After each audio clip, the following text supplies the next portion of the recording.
बिस्मिल्लाहिर्रहमानिर्रहीम। हज़रात गिरामी कदर, आज 10 अक्टूबर है। आज के हवाले से और कल से लेकर अब तक ये मैं बताना चाहता हूँ, बहुत ही ये 12 घंटे बहुत ही अहमियत के हामिल है, क्योंकि कल 9 अक्टूबर सुबह के अज़ान के वक्त जो हुकूमत की तरफ से तशद्दुद किया गया, उसके हम पर ज़ोर मज़म्मत भी करते हैं और कंडेम भी करते हैं, और हुकूमत के ऐवानों को बताना चाहते हैं कि उस शाकान मुस्तफ़ा से बच के रहना, सोच के आँख उठाना। क्यों कि जिनकी खातिर तुम कर रहे हो वो नहीं देख रहे, जिनकी खातिर ये निकले हैं वो सब कुछ देख रहे हैं। जो हो चुका जो होगा हुजूर जानते हैं। तो लिहाजा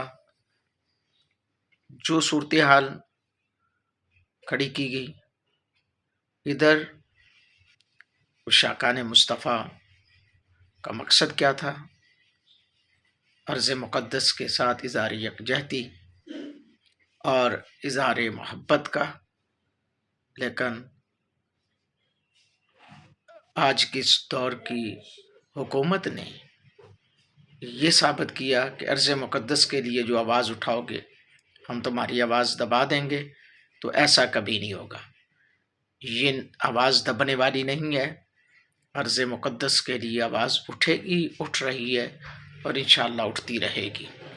लिहाजा बहुत ही अहमियत के हामिल हैं ये अगले 10 घंटे 12 घंटे। लेकिन इतना ज़रूर कहूँगा कि कोई भी कदम उठाने से पहले, कोई भी काम करने से पहले सोच लेना, उतना कदम उठाना कि बर्दाश्त कर सको, उतना जुल्म ढहाना कि वो जुल्म बर्दाश्त कर सको।